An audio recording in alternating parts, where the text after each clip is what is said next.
सर्वप्रथमे समस्त को नमस्कार।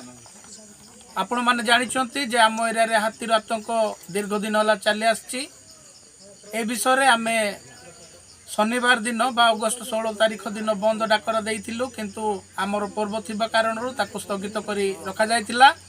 आज आम अंचलवासी समस्त आलोचना करिचु जे पुणी थरे आसंता 19 तारीख मंगलवार दिन घु उदयगिरी एवं कलिंगा अंचल संपूर्ण बंद रहिबो।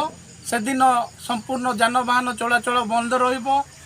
समस्त कार्यालय स्कूल कॉलेज प्रत्येक ऑफिशियली सबुजाक बंद रहिबो। एणु आमे अंचलवासी समस्त को अनुरोध करुचु, समस्त संगठन को मध्य अनुरोध करुचु, दयाकरी आपण माने समस्त सहयोग करंतु एवं आमर दाबी जेपरि यथाशीघ्र पूर्ण हो पारिबो से विषय रे सरकार आम प्रति दृष्टि दियंतु।